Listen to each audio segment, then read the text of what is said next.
What's up everybody, welcome back to another video. This time it's about the mighty Beoplay M5. Let's get into it.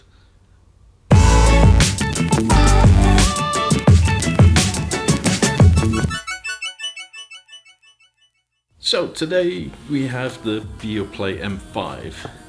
It's a mighty speaker, I must say, and this might also be one of the greatest places to plug a promo code. Full disclosure, I don't get any kickbacks, nothing of the sort. If you use my promo code, which used to be my old channel name, Mikipedia, with a 4 instead of the A, you can go to Skinny Play and get 10% of any order you place with them online. They have a bunch of covers and skins for the Beoplay M5 and for your A9 obviously. They're very well known and they make quality stuff. Perfect. So yeah, go to Skinny Play and get your 10% off by using this code. So when we get to the speakers, I don't know if you saw my other videos. Press here most likely, or here, or somewhere around there.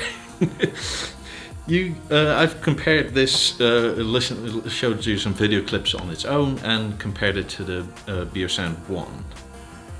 And let's get into some of the nuts and bolts of it. I must say, I really like the Beoplay M5.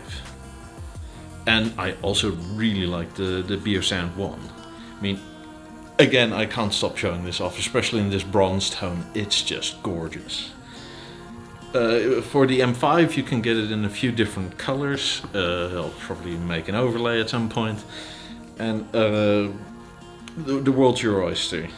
This is actually how you control it up here. It's not plugged in right now. And probably the main difference between these two smaller speakers is that this one is powered with a wall socket and this can be either. It has a battery in it. So right now I can play if I wanted to. When we get to terms of sound, it's close. They're very different.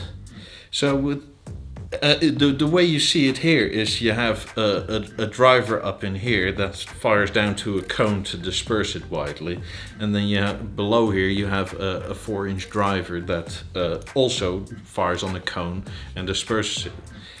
If we get to the Beoplay M5, you have a same 4-inch driver, although I'm not exactly sure if the specs are exactly the same, but that fires down on a cone and disperses the bass.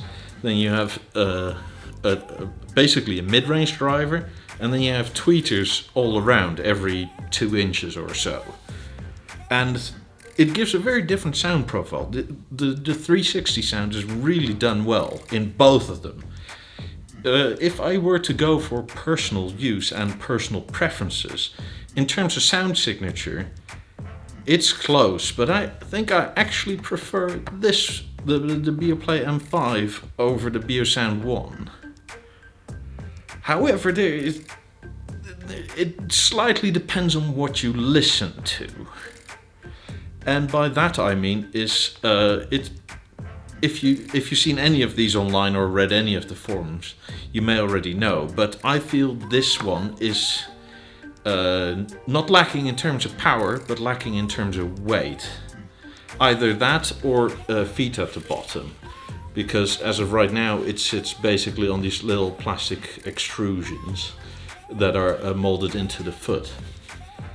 For normal listening volumes, they do alright. However, if you listen to, let's say, some hip-hop, EDM, drum and bass, that sort of thing, anything above 55 and whatever this sits on starts vibrating.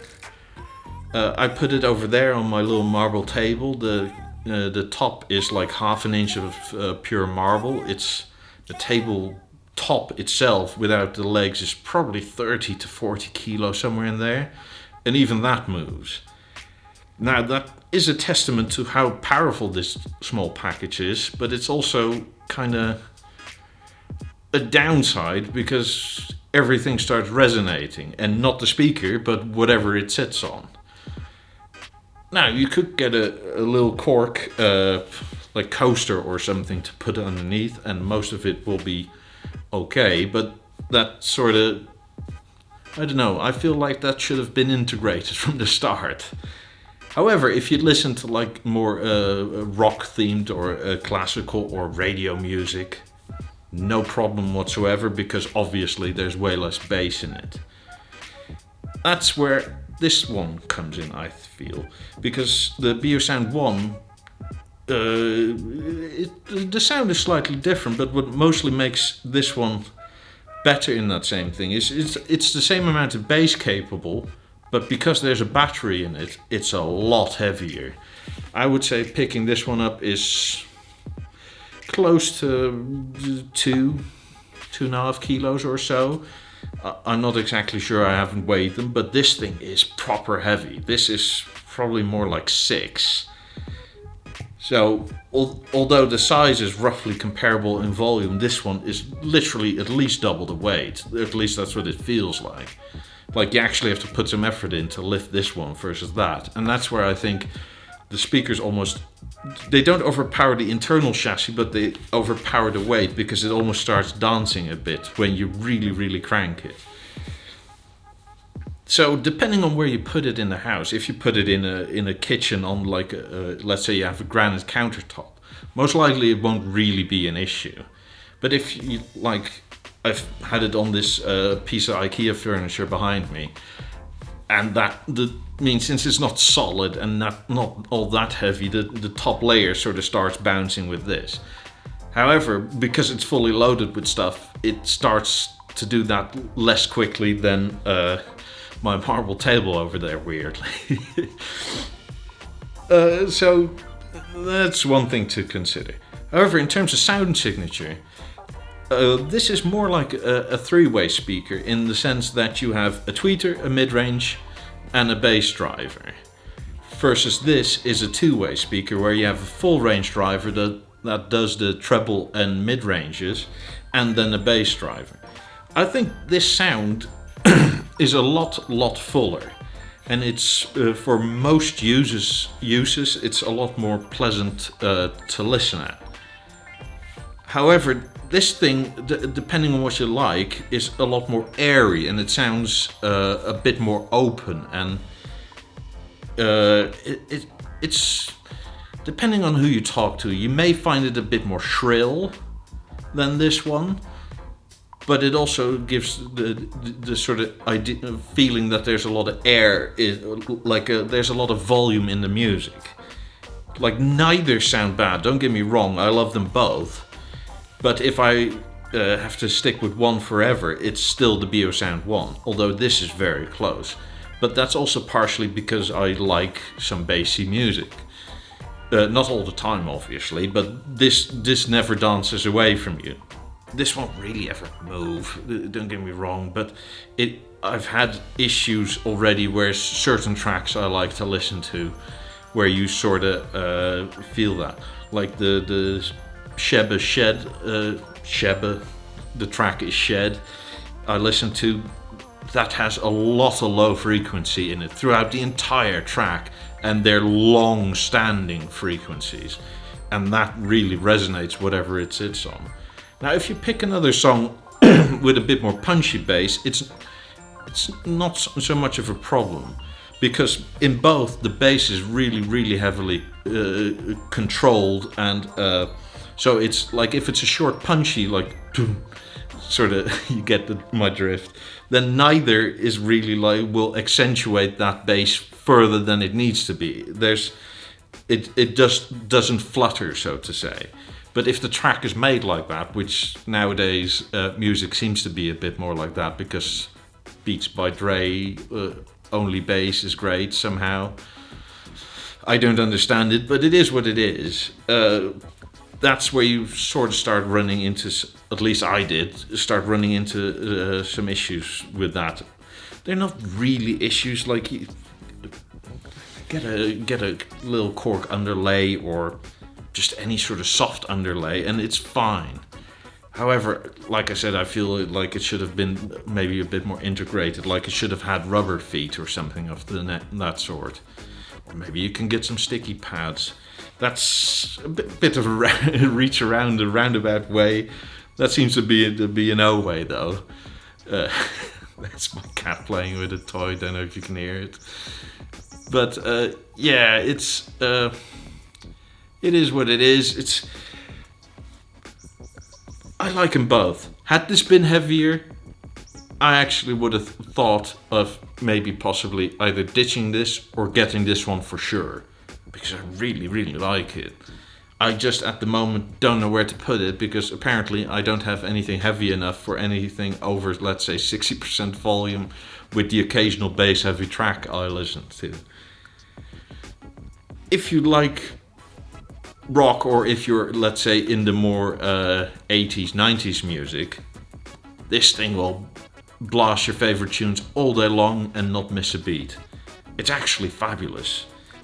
In a way, because it's not as high, it's more impressive and it's also less obtrusive. I feel, especially if you look at this, like I've had this on there for, I don't know, 4 or 5 days before my girlfriend even noticed it sat there. I mean, that's how sort of inconspicuous it is. And then you can just obviously AirPlay or Chromecast or all those things into it, or to make it part of a Beolink system. Like this does everything.